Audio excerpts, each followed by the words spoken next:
बाणों से। अब जयद्रथ के हवा निकल गई, बोले बाणों से मार, बोले अर्जुन मारे गए, क्योंकि भीम के आगे किसी के लिए चलती थी। सबको डर भीम का था। अर्जुन में कुछ दयालुता भी थी, लेकिन भीम तो बड़े बड़े हाथियों को घूंसों से मारते हुए, 60,000 हाथी का बल नागलोक से लेके आए थे। मारे तो ऐसे जिससे तरबूज फट जाए, ऐसे बड़े बड़े हाथियों को मारते हुए, सेना विदारते हुए जाकर जयद्रथ को पकड़ लिया, एक पशु की तरह द्रौपदी जी को सम्मान पूर्वक, और जयद्रथ को घसीटते हुए कुटिया लाए। और महाराज से का आदेश कीजिए, इसका भी सर उतार देते हैं। नहीं, ये हमारा बहनोई है, अपराध किया है लेकिन मारना नहीं, क्योंकि दुश्शला विधवा हो जाएगी, तो उनका ऐसे तो नहीं छोड़ेंगे, जान से नहीं मारेंगे, लेकिन आगे का प्रोग्राम हम आपसे अनुमति नहीं लेते। और घुटने के नीचे दबा के 5 जगह से बाल मुड़ा और बोले चिल्ला, यहां युधिष्ठिर का दास हूं, चिल्ला। बोले युधिष्ठिर का दास हूं, बोले जा सब सभा में, जहां भी सभा में जाएगा ऐसे दिखाएगा अपना गंजापन और दिखाएगा कि द्रौपदी का अपमान करने के कारण मैं इस दशा को प्राप्त हुआ हूं, मैं पांडवों का दास हूं। बोल जाके सभा में। सभा में तो नहीं गया, ऋषिकेश गया और अखंड तपस्या की भगवान शंकर की। भगवान शंकर को प्रसन्न किया भारी तप के द्वारा और कहा वरदान दीजिए कि 5 पांडवों का मैं वध करूं। भाई इतना नहीं, ये वरदान तो नहीं दे सकते। तो बोले एक वरदान दीजिए कि मैं एक दिन के लिए इतना बल कि मेरे सामने कोई टिकेगा नहीं। भगवान शंकर ने कहा यह देता हूं, वध का नहीं लेकिन यह देता हूं, जाओ। उसी में अभिमन्यु वध हुआ था, उसी वरदान की सुरक्षा में 5 पांडव बहुत कष्टप्रद स्थितियों से 12 वर्ष व्यतीत किए। 13वां वर्ष ऐसा था कि इन पहाड़ों को कहां छुपाया जाए। अज्ञात वर्ष का मतलब है कि अगर जान गए तो फिर 12 वर्ष का वनवास, कहां छुपाया जाए। सबने विचार किया तो उन्होंने कहा महाराज विराट के राज्य में अपने को गुप्त भेष में रख करके 1 वर्ष व्यतीत किया जाए। महाराज एक बटवृक्ष बहुत बड़ा था जिसमें अपने अस्त्र रखे और एक लाश ऐसे टांग दी जिससे लोग ऊपर न चढ़े, और अस्त्र सब दिव्यास्त्र से सबको प्रणाम किया कि हम इस समय आपको अपने पास नहीं रख सकते, आप स्वयं सुरक्षित रहिएगा, अवसर आने पर हम आपको पुनः धारण करेंगे, अभी हमारा 1 वर्ष अज्ञातवास का रहेगा। क्रम से गए, महाराज युधिष्ठिर गए, विराट को प्रणाम किया अपना वेश बदलकर, कहा मेरा नाम कंक है, मैं द्युत कीड़ा भी जानता हूं और आपको सलाह भी बड़ी उत्तम दूंगा। मैं महाराज युधिष्ठिर का उत्तम सलाहकार हूं, इस समय वो विपत्ति में है, इसलिए मैं 1 वर्ष कुछ समय आपकी शरण में गुजारना। उनका स्वागत है आपका, आप महाराज युधिष्ठिर के सलाहकार हैं। थोड़ा अंतराय करके रसोई बनाने की सामग्री पात्र आदि कुछ ले हुए आए, पधारे और कहा मैं बहुत बड़ा रसोईया हूं, आपको सुखपूर्वक भोजन पवाऊंगा। महाराज युधिष्ठिर की रसोई बनाता था, इस समय महाराज विपत्ति में है, इसलिए आपकी यदि कृपा हो तो आप मुझे रख लो। रसोइये के रूप में भीम रहने लगे। नकुल सहदेव गौ रक्षा में चले गए। थोड़ी देर बाद हाथ मटकाते हुए अर्जुन जी पधारे। उर्वशी का शाप हुआ था, तो उस शाप को 1 वर्ष में सीमित कर दिया गया था कि तू नपुंसक हो जा। तो उर्वशी जी ने कामना की और उन्होंने मना कर दिया, तो शाप दे दिया। तो देवराजेंद्र ने कहा था यह शाप तुम्हारे लिए मंगलमय होगा। तो महाराज की जय हो, तुम क्या करना चाहते? मैं आपकी राजकुमारी को उत्तम संगीत सिखाऊंगी और समस्त गृह कला में निपुण कर दूंगी। महल में भेज दिया गया शिक्षा के लिए। अब 5, एक रसोई में, एक महल में, एक महाराज के दरबार में और 2 गौ सेवा आदि रक्षा में। द्रौपदी जी सैरंध्री का रूप रख करके पधारे और कहा महाराज मुझे महल की सेवा चाकरी मिले, मैं महाराज युधिष्ठिर की सेवा में रहने वाली दासी हूं, मेरा नाम सैरंध्री है, तो उनका आपको महारानी पसंद कर लें सेवा में। तो द्रौपदी को देखते ही उन्होंने स्वीकार कर लिया। द्रौपदी ने कहा शर्त है मेरी, किसी का जूठा नहीं खाऊंगी और किसी पुरुष की सेवा में कभी मत भेज देना। और महारानी मैं आपको एक गुप्त बात बताती हूँ, मेरे 5 गंधर्व रक्षक हैं, अगर किसी ने भी आंख उठाई तो आंख फोड़ देंगे। वो गंधर्व हर समय हमारी ऊपर दृष्टि रखते हैं। एक दिन कोई उत्सव था तो विराट नगर में, तो वहां का सेनापति और विराट का साला कीचक, वो उनकी तो बहन ही थी महारानी, कोई पूछने की जरूरत है। वहां अंदर गया तो द्रौपदी जी को देखा, द्रौपदी को देख के कहा कि बहन, इतनी सुंदर स्त्री रत्न भूषा सेवा में लगाए हो, ये तो राजाओं के सुख के लिए हैं, मेरी सेवा में भेजो। अब घबराती थी क्योंकि पूरा का पूरा राज्य शासन कीचक के हाथ में था, वो चाहे तो 1 मिनट में तख्ता पलट सकता था। तो उनका भाई इसकी शर्त है कि ये किसी से बात नहीं कर, शर्त नहीं, मेरी आज्ञा में जा रहा हूं, मेरी सेवा में भेजो इसे। घबरा गई बहन थी, और दूसरी बात वो इतना महाबलवान था कि विराट का राज्य उसी के अधीन, समझो राजा वही था, केवल नाम मात्र के विराट राजा थे, सेनापति प्रधान और साला था। द्रौपदी जी ने कहा, महारानी मैं आपसे कहती हूं, मेरे 5 गंधर्व जिंदा नहीं रहने देंगे तुम्हारे भाई को, हम बता रहे हैं। उनका वो समझती नहीं थी, उनको लगता था ऐसी धमकी मार के। उन्होंने कहा जाओ मेरे भाई की सेवा में उपस्थित हो। द्रौपदी जी गई, एकांत महल में हो, महाराज कीचक ने दौड़ के हाथ पकड़ा रहे, नमस्कार करने की जरूरत नहीं, जो भी आकर्षण किया हाथ छुटाया और भागी। उन्होंने सोचा कि अगर सभा में पहुंच जाएंगी तो महाराज विराट रक्षा कर लेंगे। भागी हुई गई तो सभा में पहुंचते पहुंचते एक लात मारी, द्रौपदी के फैल गिरी। महाराज युधिष्ठिर एकदम, महाराज सभा में अधर्म हो रहा है। महाराज तो ऐसे बैठे, उनकी हिम्मत नहीं थी कि बोल सके कीचक के सामने। जब पूरी सभा खड़ी होगी, कीचक धर्म नहीं है ये, तब वो कि पूरी सभा विरोध में ना हो जाए, इसलिए वापस हो गया। कुछ रक्त भी प्रवाह होने लगा था द्रौपदी का। युधिष्ठिर जी की तरफ, युधिष्ठिर जी ने शांत इशारा किया, शांत हो जाओ, नहीं सब बिगड़ जाएगा। कीचक मारा गया, पूरे विश्व में पता चल जाएगा कि केवल कीचक को मारने की दम भीम रखते हैं, और अगर ये पता चल गया तो मुझे फिर 12 वर्ष का वनवास और 1 वर्ष का अज्ञातवास। इशारे से कहा। द्रौपदी जी को शयन नहीं हुआ, अर्जुन जी से जाके मिले। अर्जुन जी ने कहा अभी तो समय नहीं है, बिल्कुल हम कुछ नहीं कर सकते बिना भ्राताश्री की आज्ञा के। भीम के पास गए, रसोईया के रूप में रहते थे। भीम से कहा तुम्हारे जैसे महावीर के होते हुए बीच सभा में लात मारा है। बोले किसी के आदेश की जरूरत नहीं, रंगशाला में बुलाओ, जाओ तुम रंगशाला में बुलाओ, आ जाए, उसको हम इसका फल देते हैं। ठीक है। अब अपनी तरफ से उनकी बहन से कहा कि मैं मिलना चाहती हूँ कीचक से। जो सूचना गई कीचक के छाती में, तो ऐसा उत्साह हुआ कि यार हमारी सारी कामना पूर्ण हो गई। द्रौपदी नजदीक गई और कहा जब हमने देख ही लिया कि आपका मन और आप समर्थ, तो आज रंगशाला में मिलते हैं। सजवाओ रंगशाला को। सजवा दिया गया पलंग, और पलंग में भीमसेन ऊपर से स्त्री स्वरूप का चद्दर ओढ़ के बैठ गया। अब वो पीछे से द्रौपदी की आवाज, और समझा कि बिल्कुल आदर से जाके कहा सुंदरी। पहला घूंसा मुंह में पड़ा तो सुंदरी की बात समझ में आ गई। बलवान मार उठाया, पटक दिया, 10 जगह से तोड़ दिया, कीचक का कीच निकाल दिया, मार मार के घुटने। हाँ, 10 जगह से कोई भी हड्डी नहीं बकाया रखी, उल्टा सीधा परेठा जैसे नहीं बनाया था।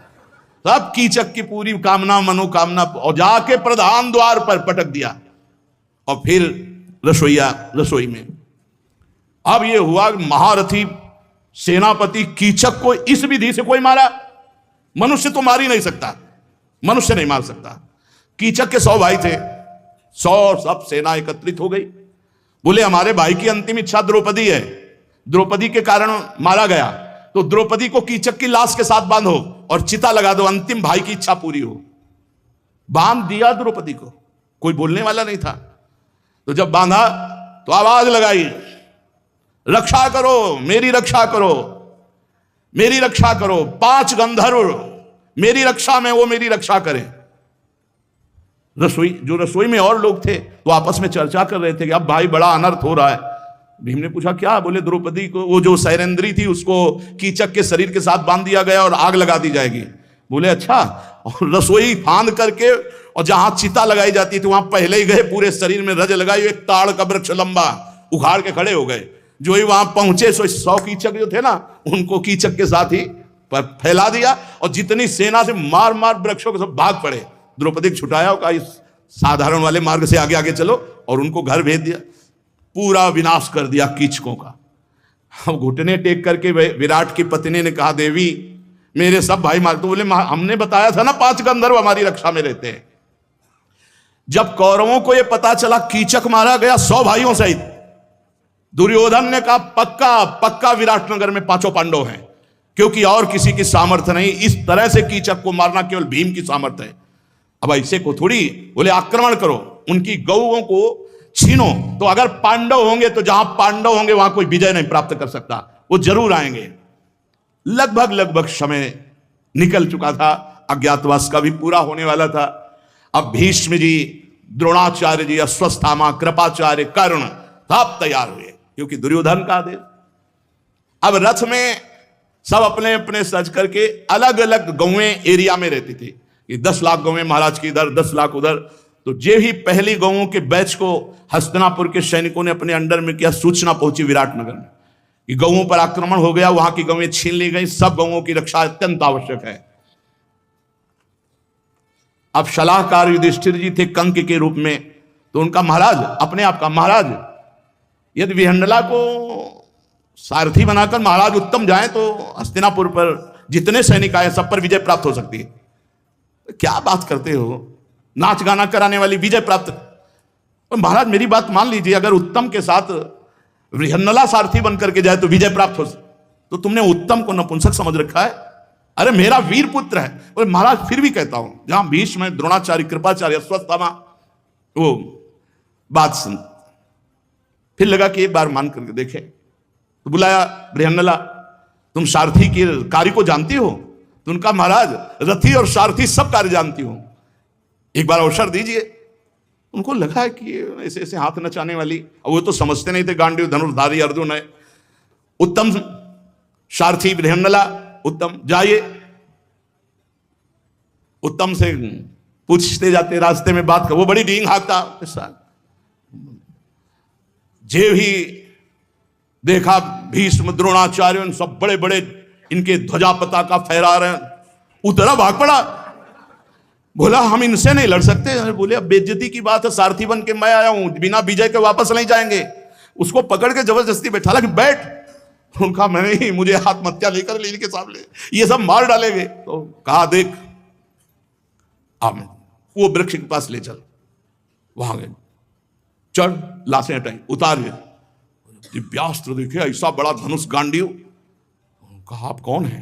वो चुप, ये गांडीव निकाल, तोड़ीर निकाल, बांधा, और कहा शेष वहीं रख दे। तो ये किसका? बोले महाबली भीम की गदा। ये ऐसे सब अस्त्र का परिचय बताया।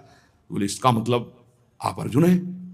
बोले बस यही तो समझ ले, और चुपचाप बैठ और रथ आंक और देख। जे ही अर्जुन ने टंकार किया, भीष्म जी ने कहा गांडीव की टंकार है, दूसरे धनुष में इतनी ताकत नहीं कि ये गड़गड़ाहट पैदा कर दे। अब इतने बड़े बड़े महारथियों को ऐसे खेल खेल में अर्जुन ने सबको मूर्छित कर दिया। और बोले सुनो, तुमने कहा था कि भीष्म और द्रोणाचार्य जी के वस्त्र लाएंगे गुड़िया बनाने के लिए, ले लो जाके, अब जाओ। अब वो डर रहा, बोले जाओ, सब मूर्छित है, जा जाके। कहा भीष्म के वस्त्र मत लेना, भीष्म जी के वस्त्र मत लेना, और सबके वस्त्र। अब सैनिक गए, महाराज उत्तर की जय हो, हस्तिनापुर पर विजय प्राप्त की। जितने भी बड़े बड़े महावीर आए थे सबको परास्त कर दिया उत्तम ने, और बहन के लिए गुड़िया बनाने के लिए वस्त्र भी ले आए। विराट ने कहा मेरा पुत्र उत्तम। तो उन्होंने कहा महाराज जहां विहंडला जैसा सारथी है वहीं विजय हो सकती है। उन्होंने कहा कंक, उत्तम ने विजय प्राप्त की है। बोले महाराज जहां विहंडला जैसा सारथी, तो लिए हुए थे पासे से, तो महाराज के से मुख में लगा और खून निकलने लगा।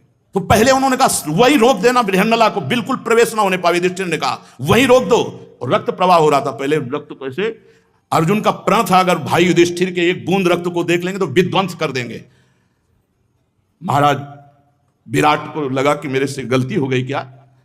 तब उन्होंने कहा महाराज जिसे तुम बृहन्नला समझ रहे हो, बृहन्नला नहीं, वो गांडीव धनुषधारी अर्जुन केवल समय व्यतीत करने के लिए आपकी शरण में रहे। आपने हमें समय दिया, इसलिए आपको क्षमा करते। जानते हो मैं कौन हूं? चक्रवर्ती सम्राट का अभिषेक प्राप्त किए महाराज युधिष्ठिर हूं। विराट जी तो घुटने पे एकदम हो गए, क्योंकि वो महाराज अगर एक बूंद ये खून निकलता हुआ अर्जुन देख ले तो तुम्हारे पूरे राज्य को विध्वंस कर देगा, नष्ट कर देगा। इसलिए और अभी बोलना नहीं। जे भी पधारे, उत्तम महाराज की जय हो, आपने विजय प्राप्त की। तो खुद आके विराट के पास बैठ गए। बोले महाराज सबको जय जय कहने दो, लेकिन आप ये समझ लो हम तो छोड़ के भाग रहे थे, ये बृहन्नला ने हमको विजय, और ये बृहन्नला नहीं, ये गांडीव धनुषधारी अर्जुन है। और विराट जी अर्जुन जी से प्रार्थना की कि आप सब पांडवों को हमने ऐसी निकृष्ट सेवा में रखा जबकि आपको ऐसे सम्मान। तो उनका नहीं महाराज, मैं आपका एहसान मानता हूं। और समय पूरा हो चुका था। अब उसने घोषित किया कर्ण और दुर्योधन ने कि जानकारी हो चुकी है। तो भीष्म जी ने गणित लगाए, बोले 12 वर्ष वनवास, 1 वर्ष अज्ञातवास पूरा हो चुका है। एक भी घड़ी ऐसा नहीं है जो अभी अज्ञातवास रह गया हो। पांडव अपनी पूर्ण जो प्रतिज्ञा थी उसका पालन किया। अब आप वापस कर दो, राज्य को वापस कर दो, क्योंकि आपका था प्रण। 12 वर्ष वनवास, 1 वर्ष के अज्ञातवास के बाद हम राज्य वापस कर देंगे, वापस करो। तो उनका नहीं वापस करेंगे। कहा आधा राज्य दे दो, कहा आधा भी नहीं देंगे। इसका मतलब युद्ध। तो भगवान ने कहा एक बार हम जाकर के निवेदन करते हैं। भगवान श्री कृष्णचंद्र जी संधि दूत बन करके कौरवों के पास गए और वहां सभा में कहा कि आप लोग सब जानते हैं कि आपका जो द्यूत क्रीड़ा का प्रतिज्ञा थी उसमें कि 12 वर्ष का वनवास, 1 वर्ष का अज्ञातवास इन लोगों ने पूरा किया। अब आपको पूरा राज्य दे देना चाहिए। नहीं तो फिर आधा राज्य दे दीजिए, नहीं तो 5 गांव दे दीजिए, 5 गांव में 5 पांडव अपना। तो उस जातीय दुर्योधन ने क्या कहा, सुई अग्रे न केशवा बिना युद्धम, बिना युद्ध के। भगवान ने कहा तथास्तु, अगर युद्ध ही तुम्हें चाहिए तो फिर युद्ध होगा। भगवान श्री कृष्णचंद्र जी का अवतार ही हुआ है जो अधर्म पक्ष में अपनी वृद्धि चाहते हैं, उनका विनाश करने के लिए। यदा यदा हि धर्मस्य ग्लानिर्भवति भारत अभ्युत्थानम् अधर्मस्य तदात्मानं सृजाम्यहम् परित्राणाय साधूनां विनाशाय च दुष्कृतां धर्म संस्थापनार्थाय संभवामि युगे युगे। भगवान श्री कृष्णचंद्र जी के बल से यद्यपि पांडवों के पास 7 अक्षौणी सेना एकत्रित हुई और कौरवों के पास 11 अक्षौणी सेना एकत्रित हुई, पूरा कुरुक्षेत्र भरा हुआ है। अर्जुन जी भगवान जी से कहते हैं कि मैं एक बार देखना चाहता हूं कि मेरे साथ लड़ने के लिए कौन कौन योद्धा आए हुए हैं। भगवान बीच युद्ध क्षेत्र में रथ ले जाते हैं और कहते हैं देख अर्जुन देख। भगवान का देख कहना था कि अर्जुन के अंदर मोह का प्रवेश होना था। अर्जुन ने देखा ये वो द्रोणाचार्य जी हैं जो हमें प्रत्यंचा चढ़ाना सिखाते हैं, ये वो भीष्म जी हैं जो इन्होंने अंगुली पकड़ के चलना सिखाया, ये वो कृपाचार्य जो मुझे गोद में बैठाल कर शिक्षा दी, इनसे मैं युद्ध करूंगा, अपने परिवार, अपने रिश्तेदार, अपने नातेदार को मारूंगा। भगवान से कहा पूरी गीता जी का यहीं से प्रादुर्भाव भगवान की दृष्टि से, देख अर्जुन, इसी से हुआ। अर्जुन जी ने कहा प्रभु मैं संन्यास लेकर के भीख मांग कर खाना उचित समझता हूं। अगर ये उचित समझते थे तो दिव्यास्त्र क्यों संग्रह किया? आप समझिए, इतना भी मोह नहीं था अर्जुन के अंदर। दिव्यास्त्रों का जो भगवान शंकर को अपने बाहु युद्ध से संतुष्ट कर दे, वो महावीर मोह को कैसे प्राप्त हो सकता? लेकिन कर तुम अकर तुम अन्यथा कर तुम। भगवान ने जब कहा देख, क्योंकि भगवान जगत को गीता जी जैसा अमृत पान कराना चाहते थे, तो अर्जुन जी को मोह हो गया।